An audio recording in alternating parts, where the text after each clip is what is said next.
அண்ணா நிறுவிய திமுகல அண்ணா குடும்பத்துக்கு கூட அங்க வழி இல்ல. இன்னொரு குடும்பம் அப்படியே தழைச்சு நோக்கிக்கிட்டு இருக்குங்க. குடும்பம் குடும்பமா அரசியல். நான் வாரிசு அரசியலுக்கு எதிரி கிடையாது. ஆனா குடும்பமா தழைச்சோங்கிக்கிட்டு இருக்கிற அண்ணா நிறுவிய கட்சியில அண்ணா குடும்பம் வைக்க அண்ணா வேணாம், குடும்பம்லாம் வேணாம். அண்ணா எதெல்லாம் சொன்னாரோ அதையெல்லாம் இப்ப பண்ணிட்டு இருக்காங்களா?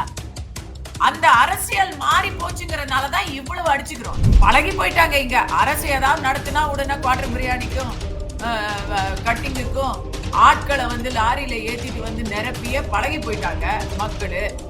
சாமி கும்பிட வாங்கன்னு சொன்னா பாதி பேருக்கு புரியல. அதுவே ஒரு இந்து முன்னணி கூப்பிடும் பொழுது ஏற்கனவே அந்த உணர்வுள்ள அத்தனை பேரும் ஒட்டு மொத்தமா வந்து குவிஞ்சிட்டாங்க. சாமியின் பெயரால் அரசியல் நடத்தக்கூடிய இந்த வேலையில இங்க எடுக்காது. அதுக்கான ஒரு விழிப்புணர்வு இங்க நாங்க ஏற்படுத்திட்டே இருக்கோம் அப்படின்னு சொல்றாங்க. சாதியின் பெயரால் அரசியல் செய்யலாம், சாமியின் பெயரால் அரசியல் செய்யக்கூடாதுன்னு சொல்றதெல்லாம் திருமாவளவனுக்கு அவருடைய இயலாமை காட்டும் ஒரு சொல். இஸ்லாமிய சமூகத்தை பார்த்து சாமி கும்பிடாதீங்கன்னு சொல்லுவாரா? கிறிஸ்துவ சமூகத்தை பார்த்து சாமி கும்பிடாதீங்கன்னு சொல்லுவாரா? அவர் தானே திருப்பரங்குன்றத்துக்கு போயிட்டு வந்தாரு. முதல் படை வீடா கூட திருப்பரங்குன்றத்துக்கு போயிட்டு அங்க போய் சாமி கும்பிட்டு தானே வந்தாரு.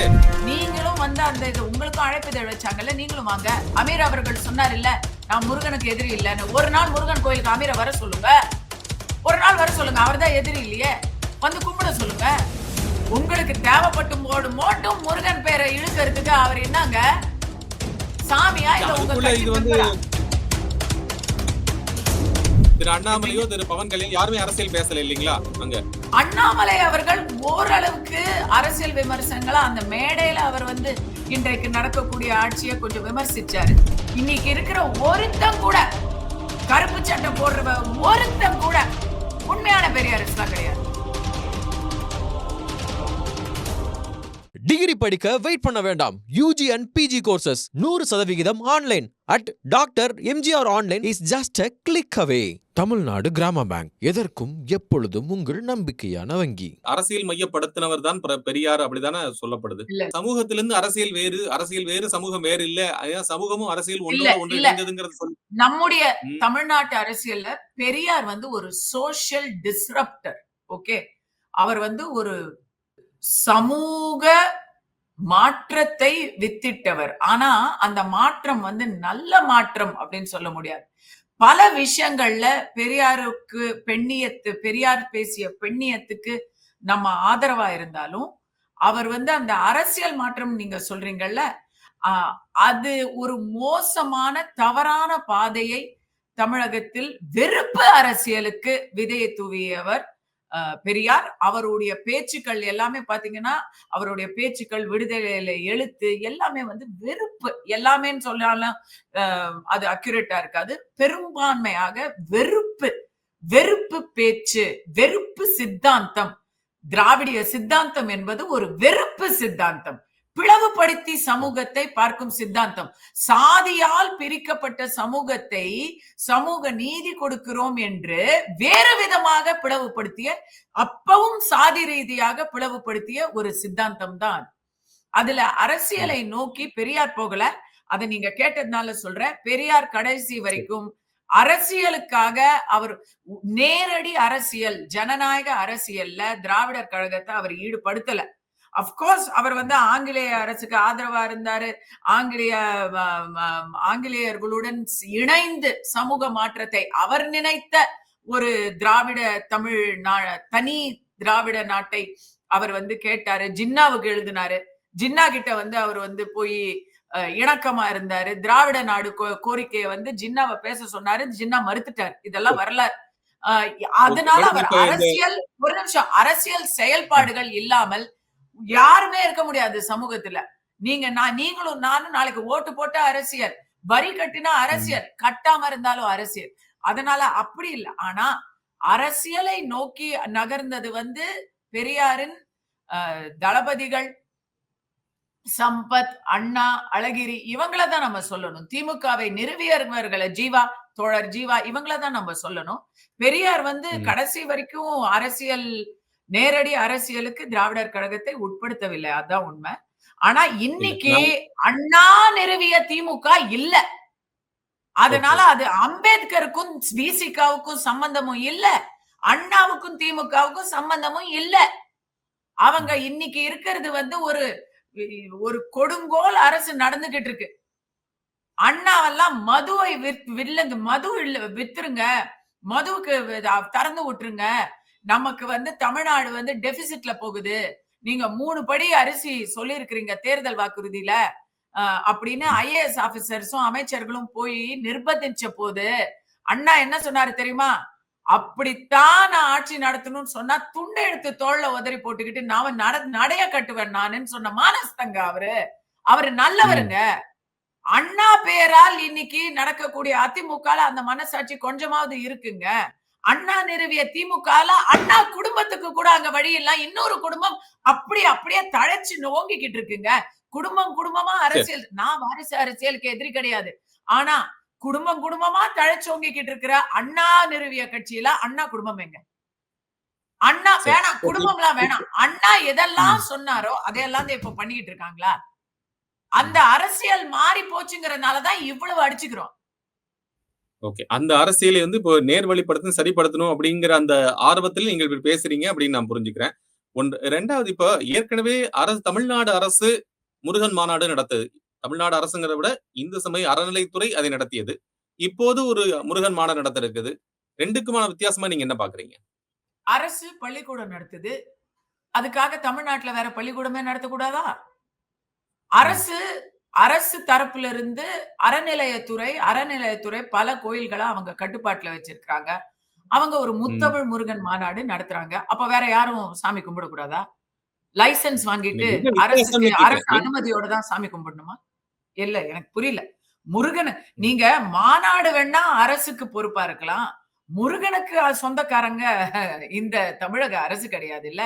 யார் வேணா ஹவாயில ஒரு முருகன் கோயில் இருக்குதுங்க. அதுக்கும் தமிழக அறநிலையத்துறை தான் கேட்கணுமா? எதுக்காக இன்னொரு மாநாடுன்னு நீங்க கேட்டீங்கன்னா, அந்த மாநாடு நேத்து நடந்த அவ்வளவு மிகப்பெரிய எழுச்சியா நடந்ததுலயே உங்களுக்கு பதில் கிடைக்கணும்.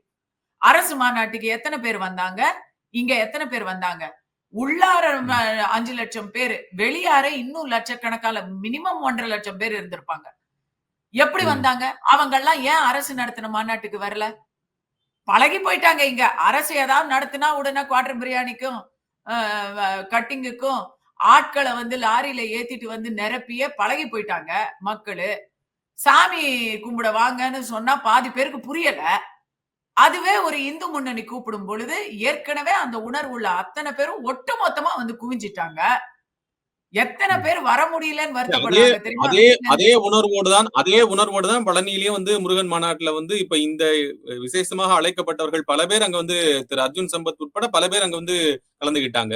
அதே உணர்வோட தானே கலந்துகிட்டாங்க. அதுதான் அவங்களுடைய காலம் இருக்கு. இப்ப இது வந்து அரசியல் 8 மாசம் இருக்கு தேர்தலுக்கு. இந்த மாநாட்டை வச்சு தேர்தல் வயப்படுத்த போது ஒண்ணுமே இல்லைன்னு திரு சேகர் பாபு சொல்றாரு. திருமாவளவன் சொல்றது வந்து இப்ப இது வந்து அரசின் சாமியின் பெயரால் அரசியல் நடத்தக்கூடிய இந்த வேலையெல்லாம் இங்க எடுக்காது. அதுக்கான ஒரு விழிப்புணர்வு இங்க நாங்க ஏற்படுத்திட்டே இருக்கோம் அப்படின்னு சொல்றாங்க. சாதியின் பெயரால் அரசியல் செய்யலாம், சாமியின் பெயரால் அரசியல் செய்யக்கூடாதுன்னு சொல்றதெல்லாம் திருமாவளவனுக்கு அவருடைய இயலாமை காட்டும் ஒரு சொல். அவர்கிட்ட இருக்கிறது சாதி, அதை வச்சு அவர் அரசியல் பண்றாரு. ஏன் சாமி வச்சு ஒருத்தர் அரசியல் பண்ணா இவருக்கு என்ன ஆச்சு? அத மக்கள் தீர்மானிக்கணும். ஒரு மாற்றத்தை நோக்கி நகர வந்ததுதான் திருமாவளவன் அவர்கள் சொல்றாங்க. நீங்க என்னன்னா சாதியின் ஏன் அவர் சொல்லுவாரா? இத இஸ்லாமிய சமூகத்தை பார்த்து சாமி கும்பிடாதீங்கன்னு சொல்லுவாரா? கிறிஸ்துவ சமூகத்தை பார்த்து சாமி கும்பிடாதீங்கன்னு சொல்லுவாரா? அவர் தானே திருப்பரங்குன்றத்துக்கு போயிட்டு வந்தாரு. முதல் படை விழா கூட திருப்பரங்குன்றத்துக்கு போயிட்டு அங்க போய் சாமி கும்பிட்டு தானே வந்தாரு. அது எதுக்காக அப்ப செஞ்சாரு? ஏன்னா அவர் கட்சியில இருக்கிறார். இறைவனுக்கு எதிரானவர்கள் இல்லை, முருகனுக்கு எதிரானவர்கள் இல்லை. முருகனுக்கு எதிரானவர்கள் இல்லை. அதுதானே அவங்களுக்கு காலு. நீங்க அப்ப கடைசிக்கு என்னன்னா எல்லாரும் சேர்ந்து எதிரிங்கிற மாதிரி தானே சித்தரிக்கிறீங்க. முருகனுக்கு எதிரானவர்கள் இல்லைன்னு சொன்னா நீங்களும் வந்து அந்த இது உங்களுக்கும் அழைப்பிதழ் வச்சாங்கல்ல, நீங்களும் வாங்க. அமீர் அவர்கள் சொன்னார் இல்ல, நான் முருகனுக்கு எதிரி இல்லன்னு. ஒரு நாள் முருகன் கோயிலுக்கு அமீரை வர சொல்லுங்க. ஒரு நாள் வர சொல்லுங்க. அவர் தான் எதிரி இல்லையே, வந்து கும்பிட சொல்லுங்க. எல்லாருக்கும் பொது தானே. உங்களுக்கு தேவைப்பட்டும் மட்டும் முருகன் பேரை இழுக்கிறதுக்கு அவர் என்னங்க சாமியா இல்ல உங்க கட்சி மெம்பரா? திருமாவளவன் அவர்களை வந்து விபூதி அழிச்சிட்டாரு, திருநீரசு அழிச்சிட்டாரு, இது பண்ணிட்டாரு அப்படின்னு அதுக்கு அதை சார்ந்து அவர் என்ன குற்றச்சாட்டை வச்சுட்டு அதுல இருந்து மாறுதலுக்கு உட்படுத்தப்பட்டிருக்கு. இல்ல, இல்ல. அது அது இல்லையா? அது அது ஒரு சின்ன விஷயம். அது ஒரு விஷயமே இல்ல. அவர் திருநீர ம். அழிச்சது வந்து செய்யாம இருந்திருக்கலாம். பட் அவர் வந்து தன்னுடைய அழகு முகத்தில் கொஞ்சம் பளிச்சுன்னு இருக்கணும்னு நெனச்சு அத பண்ணிட்டாரு. அதான் உண்ம. ஃபோட்டோ 1/2 மணி எடுக்கும்போது நேரம் வச்சிருந்தேன்னு சொல்றாரு. முகத்துல வந்து இதே நல்லா கேள்வி இவ்ளோ ஃபோட்டோ எடுக்கும்போது நெத்தி முழுக்க திருநீர் இருந்தா அவருடைய வசீகரம் குறையும்னு நெனச்சு அவர் பண்ணிட்டார். அதுக்கு வந்து அ அது அவர் செய்யாம இருந்திருக்கலாம். அது பரவால்ல. ம்ஹ்ம். அ அதெல்லாம் ஒரு விஷயம் கிடையாது. அவரு அத விட மோசமான விஷயங்கள்லாம் பண்ணியிருக்காருங்க. கூம்பு வடிவத்தில் ம். இருந்தால் அ ம இது சர்ச்சு, உருண்டையாக இருந்தால் மசூதி, ஆபாச சிற்பம் இருந்தா கோயில். யார் பேசுனது? ம். இப்ப போய் நீங்க கோயில்ல ஏன் திருநீர் போட்டுக்கிறீங்க? அங்க என்ன ஆபாச சிற்பம் இல்லையா அந்த கோயில்ல? தேடுனீங்களா நீங்க? ம். சென்சார் பண்ணி போனீங்களா? என்ன வாய் அது? அப்படி பேசுனது ஆபாச சிற்பம் இருந்தா கோயில். எங்களுடைய இந்து மதத்துல நாங்க பிறப்பின் ரகசியத்த தான் கும்பிடுறோம். இந்து மதத்துல ம். நாங்க இல்ல. நாம ம். எல்லாரும் அ உடற்கூறுகள வந்து அசிங்கம்னு நெனைக்கிறது இல்ல. இப்போ மேலை நாடுகள்ல எல்லாருமே மாறிட்டாங்க. ஒரு சுதந்திரமான சமூகமா மாறிட்டாங்க. பட் கிறித்துவர்கள் இங்க இந்தியாவுக்கு வந்த அந்த மிஷனரி கிறித்துவர்களுடைய அடிப்படை சித்தாந்தம் என்ன? தத்துவம் என்ன? பாவம். ம். முதல் பாவம். ஒரு கிறித்துவ மதத்துடைய அடிப்படை வந்து முதல் பாவம். அதாவது அ உடல் என்பது பாவம். அ உடல் இயல் உறவு என்பது பாவம். இது ஒரு அடிப்படையான சித்தாந்தம். மேலை நாடுகள்ல அதிலேருந்து எங்கேயோ போயிட்டாங்க. சுதந்திரமா போயிட்டாங்க. பட் நீங்க பார்த்தீங்கன்னா, இங்க நமக்கு தமிழ்நாட்டுல போதிக்கப்பட்டது, இது வந்து ஒரு பாவம். நீங்க உடல காமிச்சீங்கன்னா, அது ஒரு பாவம். நீங்க வந்து அ அ கணவன் மனைவி கூடுனா, அதுவும் பாவம். பாவத்திலிருந்து பிறந்தவன் தான் மனிதன் அப்படிங்கிறத தான் கத்துக் குடுத்துருக்காங்க. இந்து மதத்துல அப்படிலாம் கிடையாது. ம். இந்து மதத்துல நம்ம வந்து வெத்துடம்பா, வெத்து மார்பா போறத வந்து இறைக்கு குடுக்கக்கூடிய மிகப்பெரிய ஒரு மரியாதையாக கேரளாவுலலாம் சொல்றாங்க. நமக்கு ம். வந்து உடலுங்கிறது ஒரு ஒரு வெட்கப்படக்கூடிய ஒரு விஷயம் கிடையாது. நம்முடைய சாமி சிலைகளே வந்து அப்படித்தான் இருப்பாங்க. நிர்வாணம் அப்படிங்கிறது பௌத்தத்திலும், சமணத்திலும் மிகப்பெரிய நிலை. ம். எல்லாத்தையும் விட்டு துறவறம் பூணுவதற்கு பெயர் நிர்வாணம். அதுல வந்து ஒட்டு துணி இல்லாம தான் அங்க சிரவண பெலகோலால வந்து அ கோமதீஸ்வரர் சிலை இருக்கு. பார்த்திருப்பீங்க. பெரிய சிலை. அத சனாதன தர்மத்தில இப்படிப்பட்ட தேவையில்லாத குழப்பங்கள் இல்ல. ஆபாசம்னு அவர் எத சொன்னாரு? ஓகே. உடலியல சோ சொல்றாரா? இப்ப அது அது ஒரு புரிதல் இல்லாம பேசக்கூடியவர்கள். இன்னைக்கு ஒரு செயல், ஒரு பேச்சு, நாளைக்கு ஒரு செயல், ஒரு பேச்சு. இன்னைக்கு நீங்க திட்டுறீங்க, நாளைக்கு அதே கோயிலுக்கு போய் கும்பிடுறீங்க. உங்களோட அரசியல் புரியல. ஆனா, இந்து முன்னணியுடைய பாலிசி என்னைக்காவது மாறிச்சா? அவங்க என்னைக்காவது அப்படி சொன்னாங்களா? நாங்க வந்து இஸ்லாமியர்கள வெறுக்கிறோம். கிறித்துவர்கள மதிப்பதில்லை அப்படின்னு சொன்னாங்களா அவங்க? அப்படிலாம் எதுவுமே சரி. இல்லையே. இப்போ பவன் கல்யாணுடைய இப்போ பேச்சுல நீங்க தெளிவா இருந்தது. எல்லாரையும் ரைட். நீங்க மதிக்கிறோம். கேட்கிற ஆனா கேள்வி மூலியமா எங்கள இன்னொரு கேள்வி அவமதிக்கிறவங்கள நாங்க தாங்க மாட்டோம். ரைட். கஸ்தூரி மேடம். அது அவங்களும் அதை தான் சொல்றாங்க. நாங்க யாரையும் வந்து நாங்க முன் விரோதியாக நினைக்கவில்லை. திருமாவளவன் அவர்களும், அப்ப அமீர் எதுக்குங்க அவர்களும் கொடுத்த மனித சங்கிலி? பேட்டியில ஒரே நிமிஷம், ஒரே நிமிஷம். அப்ப என்ன அனுமதிங்க, எதுக்கு ஒரே நிமிஷம். அவங்க யாரு அவங்க சதிகாரர்கள்? குடுத்த பேட்டியில இல்ல அவங்க குடுத்த பேட்டியில மிக தெளிவாக, "நாங்கள் கலவரக்காரர்கள் கலவரம் செய்வது இல்லை. அந்த மாரி இல்ல. அந்த மாரி ஒரு ஒரு மக்களுக்கு ஒரு விழிப்புணர்வு ஏற்படுத்த தான் இதை செய்கிறோமே தவிர, இந்த கூட்டத்தினுடைய நோக்கம் அதுதான். வெகு என்ன குறைவான நேரத்திலேயே இது விழிப்புணர்வு? பண்ணி இவ்வளவு பேர் இருக்காங்க" அப்படின்னு சொல்லியிருக்காங்க. இப்ப இதுல இன்னொரு என்ன கேள்வி என்னன்னா, விழிப்புணர்வு? இப்ப இந்த மாநாட்டின் மூலியமாக ஆன்மீக பூமியாக தமிழ்நாட்டை மாற்றக்கூடிய முயற்சி இது நடக்குது அப்படின்னு சொல்லப்படுது. அதுவா? அப்படியா? அது உண்மையா? இல்லவே இல்ல. அது கொஞ்சம் கூட உண்மையே இல்ல. தமிழ்நாட்ட ஆன்மீக பூமியாக யாரும் மாற்ற முடியாது. ஏனென்றால், தமிழ்நாடு ஏற்கனவே ஆன்மீக பூமி தான். இது ம். ராமசாமியுடைய மண் தான். இதுல மாற்ற வேண்டிய அவசியமெல்லாம் இல்ல. அதுக்கு எதிரா நடந்துகிட்டு இருக்கிற சில அ அதிகார அ மையங்கள எதிர்க்க 4 பேர் வந்தா மட்டும் போதும். மக்கள் என்னைக்குமே தமிழ் மக்கள விட தென்னாடுடைய சிவனே போற்றி! இங்க வந்து மக்களுக்கு வந்து ஒரு வாய்ப்பு தான் குடுக்கணும். விநாயகர் சதுர்த்திக்கு வெறும் வாழ்த்து தான் சொல்லணும். அவ்வளதான். இது ஆன்மீக பூமி தான். பூனை கண்ணை இந்த மூடிக்கிட்டாலாம் வந்து உலகம் இருண்டு போகாது.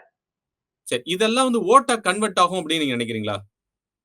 இது இப்ப ஓட்ட வந்திருக்கக்கூடிய மக்கள் எல்லாமே வந்து பாஜகவுடைய நீங்க சொன்னீங்க வந்து ஜியோகிராபிக் தகுந்த மாதிரி இருக்கும். பட் ஜியோ பாலிடிக்ஸா இது கன்வெர்ட் ஆகுமா? பொலிட்டிக்கலா அது வந்து அவங்களுக்கு ஒரு காஸ்ட் பெனிஃபிட்டா இருக்கும்னு நினைக்கிறீங்களா? நான் ஆரம்பத்திலேருந்து சொல்லிக்கிட்டு இருக்கேன். இது ஒரு அரசியல் மாநாடு இல்ல. அங்க வந்த 7,5 லட்சம் 7 லட்சம் பேரு ஏறக்குறைய அவங்க எல்லாரும் பாஜகவுக்கு வாக்கு அளிச்சவர்கள் இல்ல.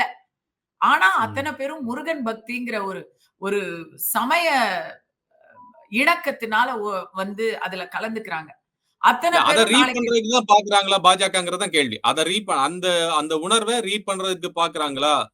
நான் நான் அப்படி நினைக்கல. இது வந்து ஒரு வாக்கு அரசியலுக்காக செய்யறதுன்னா, இத பிஜேபியே எடுத்து செஞ்சிருக்கணும். ஒரு நல்ல வாய்ப்ப கோட்ட விட்டுட்டாங்க. இன்னொருத்தங்க வந்து எடுத்து செய்யும்போது, அதுக்கு ஆதரவு தெரிவிக்கிறாங்களே தவிர, இவங்களே இன்னும் இதோ மாநாடு முடிஞ்சு இந்த வாரத்துல என்ன பண்ணிட்டாங்க? எதுவுமே அவங்க வந்து அத வச்சு ஒரு பெனிஃபிட் ரீப் பண்ண மாதிரியோ, அத ஒரு முதலீடா வச்சு அடுத்தடுத்து அத வச்சு ஒரு மைலேஜ் தேடிக்கிட்ட மாரியோ எனக்கு தெரியல. செஞ்சிருக்கணும்னு நினைக்கிறேன். ஒரு அரசியல் கட்சியா செஞ்சிருக்கணும். அரசியல் அரசியல் கட்சி கட்சியா ஆன்மீக மாநாடு நடத்தக்கூடாதுங்கிறது தான் குற்றச்சாட்டு. நீங்க மறுபடியும் அதே பாயிண்ட்க்கு வந்து இல்லங்க நிக்கிறீங்க. அததான் அரசியல் அவங்க கட்சி ஆன்மீக நடத்தலையே. மாநாடு அது நடத்தக்கூடாது ஏன் தனிப்பட்ட அப்படிங்கிறது கருத்து. குற்றச்சாட்டு. தம்பி கேளுங்க தம்பி. ஏன் தனிப்பட்ட கருத்த சொல்லுங்க. சொல்றேன்.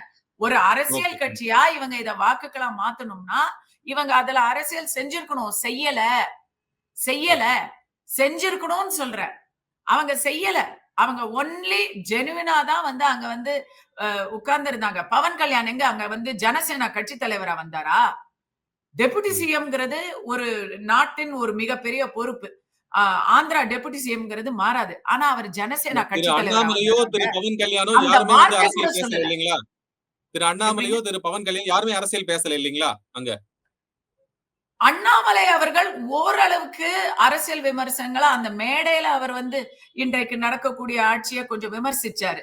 பவன் கல்யாண் அவர்கள் முழுக்க முழுக்க இந்து ஒற்றுமையையும் மத நல்லிணக்கத்தையும் மதமாற்றம் அவலத்தையும் எப்படி மதமாற்றம் என்பது அது நல்லதா கெட்டதாங்கிற போன்ற கேள்விகளையும் இதை எல்லாத்துக்கும் மேல இந்து மதத்துக்கான ஒரு நன்மதிப்பை யார் தடுத்தாலும் அவர்களை விடமாட்டோம். யார் இழிவுபடுத்தினாலும் அதை சகித்துக் கொள்ள மாட்டோம் அப்படிங்கிறது தான் அவருடைய பேச்சோட சாராம்சம். ஒரு இடத்துல கூட ஜனசேனாங்கிற பேரை சொல்லல. ஒரு இடத்துல கூட அங்க இருக்கக்கூடிய பாஜக பிரமுகர்களுடைய கட்சி சார்பா பேசல. எதுவுமே அவர் RSS சொல்லல. ஒன்லி அவரு மீனாட்சி கோயில் சிறப்ப சொன்னாரு. முருகனுக்கு வந்து அவர் ஏன் பக்தி ஆனாரு? எப்ப அவர் முருக பக்தனா மாறினாரு? அவர் வாழ்க்கையில நடந்த ஒரு அதிசயத்தை சொன்னாரு. ஆந்திரால எத்தனை பேரு வந்து முருக பக்தர்களா இருக்காங்க அப்படின்னு நம்ம கிட்ட வந்து பகிர்ந்துகிட்டாரு. அரசியல பேசல. இதுல அரசியல் ஆகும்னு நினைக்கிறவங்களோட பிரச்சனை என்ன தெரியுமா? இத்தனை நாள் கடவுள் இல்ல. அதுக்கப்புறம் கொஞ்சம் கொஞ்சமா கடவுள் இல்லங்கிறத மாத்தி பெரியார நம்ம குறை சொல்ல முடியாது. அவர் கடவுள் இல்லன்னு எல்லாரையும் தான் திட்டினாரு. அவரு அல்லாவையும் ஒத்துக்கல, ஜீசஸையும் ஒத்துக்கல, பிள்ளையாரையும் ஒத்துக்கல. யாரையுமே அவர் ஒத்துக்கல. கடவுள் நம்பிக்கையை அவர் ஒட்டுமொத்தமா எதிர்த்தாரு. அது அவருடைய அதுதான் உண்மையான பெரியாரிசம். இன்னைக்கு இருக்கிற ஒருத்தன் கூட கருப்பு சட்டை போடுறவ ஒருத்தன் கூட உண்மையான பெரியாரிஸ்ட்லாம் கிடையாது. வெளியே வந்து பேசுறவங்க கூட உள்ளார போய் ரகசியமா சாமி கும்பிட்டுக்கிட்டு இருக்கான். இங்க இந்துக்களை எதிர்க்கிறவங்க அதிகமா இருக்கிறாங்களே தவிர யாருமே சாமிய வந்து எதிர்க்கிறவன்றதெல்லாம் வந்து எல்லாம் பம்மாத்து எல்லாம் வந்து ரகசியமா உள்ள போய் கும்பிட்டுக்கிட்டு இருக்கிற ஆளுங்க. அததான் வந்து பவன் கல்யாண் பேசினாரு. அது அரசியலா? ஏன்னா நாத்திகம் என்பது தமிழ்நாட்டில் அரசியலானதால் ஆத்திகம் என்பது அரசியலாக சந்தேகிக்கப்படுகிறது. அந்த நிலைமைக்கு நம்மள கொண்டு வந்து விட்டுருக்காங்க. சாமி கும்பிட்டா அத உடனே இப்படி பேசுறாங்க. சரி, ஓகே. நிறைய ஒரு கேள்வி மேடம் கஸ்தூரி. இப்ப என்ன இந்த மாநாட்டுக்கு எதிர்பார்த்ததை விட இப்ப வந்து நிறைய குற்றச்சாட்டு இருந்துச்சுன்னா அனுமதி கொடுக்கல. அதுக்கப்புறம் அரசியல் இது நீதிமன்றம் அனுமதி கொடுத்தா நடந்திருக்குது. நீதிமன்றம் கொடுத்தது வந்து இந்த அரசியல் எல்லாம் பேசக்கூடாது அப்படின்னு பல நிபந்தனைகள் வச்சுதான் அனுமதி கொடுத்திருக்கு. ஆனா வந்து இதுல அரசியல் பேசப்பட்டிருக்கு அப்படிங்கறதையும் டு an extent நீங்களும் அக்செப்ட் பண்ணிட்டீங்க இப்போ. ஆனா இப்போ இத்தனை லட்சம் பேர் இங்க கூடியிருக்காங்க, சரியான ஏற்பாடுகளும் செய்யல அப்படின்னு சொன்னா கூட தமிழக காவல்துறை, அரசினுடைய காவல்துறை வந்து சரியான ஏற்பாடுகள் செஞ்சிருக்கு அப்படின்னு ஒரு கிளைம் அவங்க சைடுல இருந்து எடுத்துக்கிறத நீங்க சரின்னு பாக்குறீங்களா? இல்ல, நான் இந்த இடத்துல ஒண்ணு சொல்றேன். நீங்க சரியான ஏற்பாடுகள்லாம் செய்யலன்னு சொன்னீங்கல்ல. இது ம். முழுக்க முழுக்க நான் பார்த்த வரைக்கும் அவங்க தன்னிச்சையா வந்தவங்க, தன்னார்வலரா வந்தவங்கங்க. ஆம், ஒரு ஏறக்குறைய 1 வாரத்துக்கு வந்தவங்க அனைவருக்கும் அறுபடை வீடுகள் அத வந்து ஒரே இடத்துல தரிசிக்கக்கூடிய ஒரு வாய்ப்ப உண்டு பண்ணி வச்சிருந்தாங்க.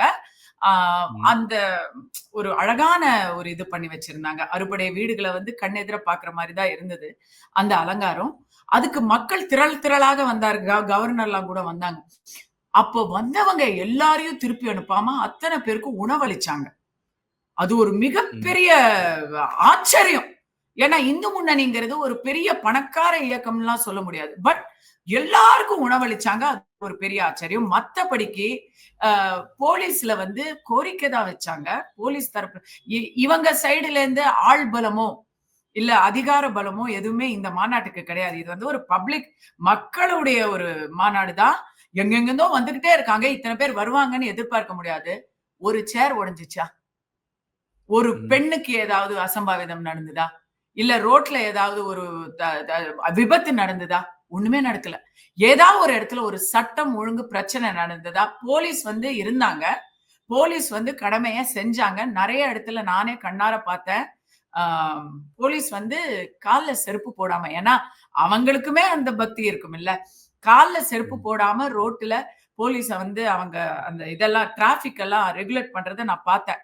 ஒரு ம். இடத்துல கூட போலீஸு அடிதடியோ, கண்ணீர் புகையோ வீச வேண்டிய ஒரு தேவையே வரல. ஓகே. தேவையே வரல. அவ்வளவு சீரா நடந்தது. நான் சதிகாரர் அப்படின்னு அமீர் சொன்னத வந்து எனக்கு வந்து மனசுல வருத்தமா இருக்கு. அவரு அ 2 என்ன சதி? விழா நடந்து முடிஞ்சிருக்கு. என்ன சதி? சதின்னா என்ன தெரியுமா? கஞ்சா வியாபாரம் ம். பண்ணி படம் எடுத்தா அத சதின்னு சொல்லலாம். கார்ல ம். குண்டு வெடிச்சா அது சதின்னு சொல்லலாம். சர்வதேச அளவுல தீவிரவாதத்த சதின்னு சொல்லலாம். சாமி கும்பிடுறத சதின்னு சொல்றவங்கலாம், அவங்க மனசாட்சிய ம். தொட்டு பார்த்துக்கணுங்க. இவ்வளவு நேரம் உங்களுடைய நேரத்தையும், உங்களுடைய கருத்துக்களையும் எங்களிடையே பகிர்ந்துக்கிட்டீங்க. மிக்க நன்றி. பேசுறேன். டிகிரி படிக்க வெயிட் பண்ண வேண்டாம். UG and PG courses 100% online at doctor MGR online is just a click away.